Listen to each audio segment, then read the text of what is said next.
अस्सलामु अलैकुम दोस्तों। इस्लामिक हिस्ट्री की अजीम सल्तनत यानी सल्तनत उस्मानिया, जिसे आज हम द ऑटोमन एम्पायर के नाम से भी जानते हैं, ये वो सल्तनत है जिसने 6 सदियों से भी ज़्यादा वक्त तक इस दुनिया पर हुकूमत की थी। दोस्तों, आज की इस वीडियो में हम जानने वाले हैं सल्तनत उस्मानिया की बुनियाद रखने वाले सुल्तान उस्मान गाजी के बारे में। वीडियो शुरू करने से पहले अगर आपने अभी तक मेरे चैनल MS इस्लामिक हार्ट को सब्सक्राइब नहीं किया है तो सब्सक्राइब कर दें और बेल आइकन को भी प्रेस कर दें। तो चलिए वीडियो को शुरू करते हैं। ये कहानी शुरू होती है 13वीं सदी से। 13वीं सदी में खिलाफत उस्मानिया की बुनियाद रखी गई थी और फिर अल्लाह ताला ने इस सल्तनत को ऐसे ऐसे सुल्तान दिए जिन्होंने न सिर्फ अपने बाप दादा की इस सल्तनत को बाकी रखा बल्कि दिन ब दिन उस सल्तनत को बढ़ाते चले गए। अगर बात करें सल्तनत उस्मानिया के बारे में, इनके जो आबाओ अजदाद थे यानी इनके बाप दादा, वो कुर्दिस्तान के रहने वाले थे।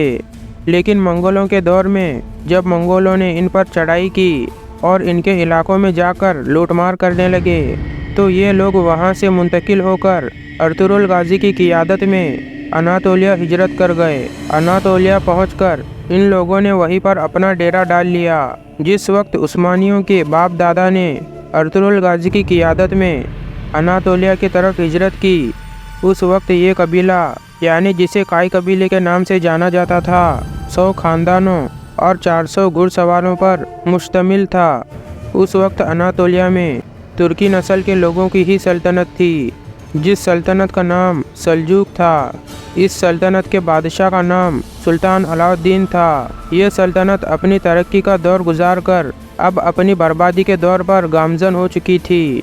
हालांकि इस बात से इनकार नहीं किया जा सकता कि सल्जूक सल्तनत ने ही मुसलमानों को अल-परसलान जैसे हुक्मरान दिए थे, जिन्होंने 15,000 की फ़ौज के साथ 1 लाख की फ़ौज जो रोमियों की फ़ौज थी उसे शिकस्त देकर उन्हें अपना गुलाम बना लिया था। दोस्तों, मैंने सल्जूक सल्तनत की हिस्ट्री पर एक पूरी वीडियो बनाई है जिसमें मैंने बताया है कि सल्जूक सल्तनत कैसे फैलना शुरू हुई और वो कौन सी वजह थी कि सल्जूक सल्तनत कमज़ोर हुई थी।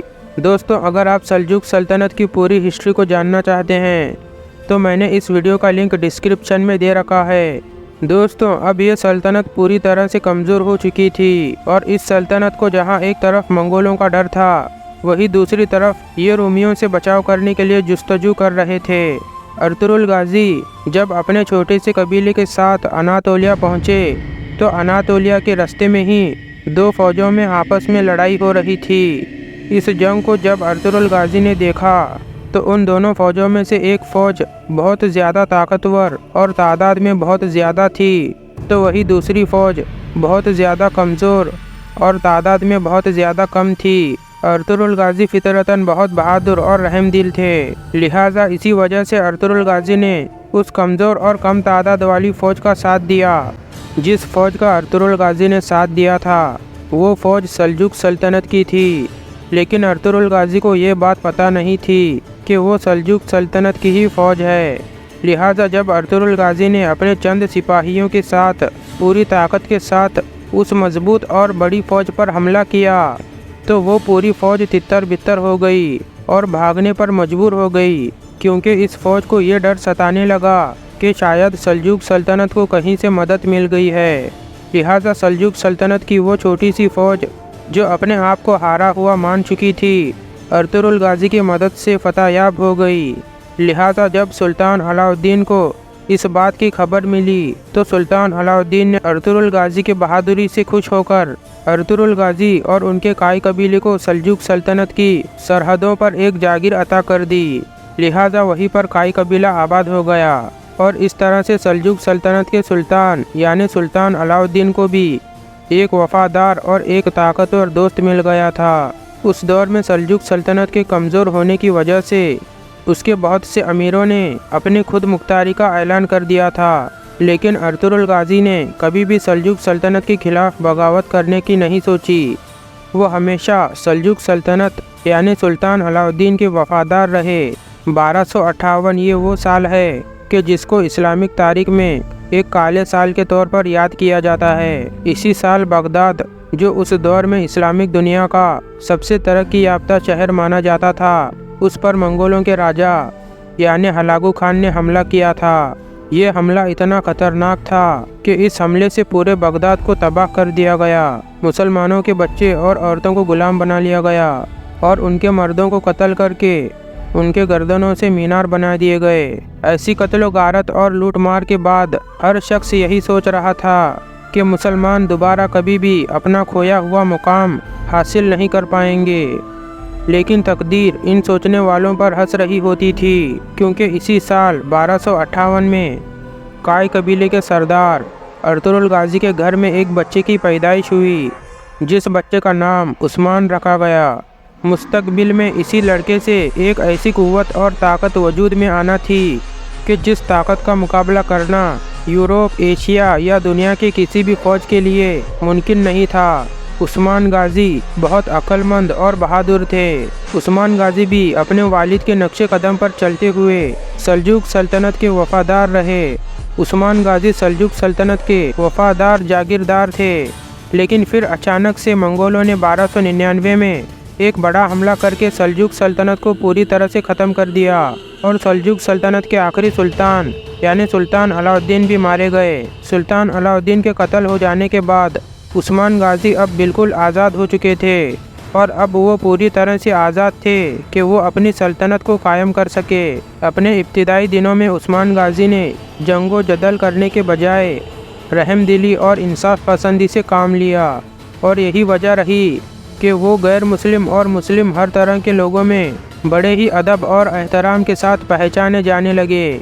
लेकिन उस्मान गाजी के इस नरम दिली को दूसरे तुर्क सरदारों ने उस्मान गाजी की कमज़ोरी समझा, लेकिन ये उन सरदारों की सबसे बड़ी भूल साबित हुई।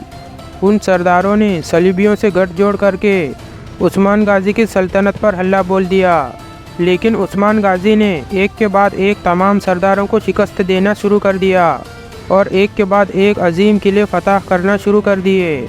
उस्मान गाजी के तरक्की को देखते हुए जब सलीबियों को खतरा होने लगा तो उन्होंने मंगोलों के साथ गठजोड़ करके मंगोलों को सुल्तान उस्मान गाजी के सल्तनत पर हमला करने के लिए राज़ी कर लिया। जब मंगोलों ने सुल्तान उस्मान गाजी के सल्तनत पर हमला करने की तैयारी की तो सुल्तान उस्मान गाजी ने भी खबर सुनते ही अपने बेटे उरहान गाजी को उनके खिलाफ जंग में भेजा। उरहान गाजी ने होशियारी और बहादुरी के साथ मंगोलों का मुकाबला किया और मंगोलों को इतनी खतरनाक शिकस्त दी कि वो ज़िंदगी में कभी भी उस्मानियों की तरफ नहीं भटके। सुल्तान उस्मान गाजी ने रोमी सल्तनत यानी सलीबियों के बहुत सारे इलाके फतह कर लिए थे और उस्मान गाजी ने बुरसा शहर का भी मुहासरा कर लिया और ये मुहासरा 10 सालों तक जारी रहा। यह मुहासरा इतना लंबा हो गया कि उस्मान गाजी के मौत का वक्त भी करीब आ गया।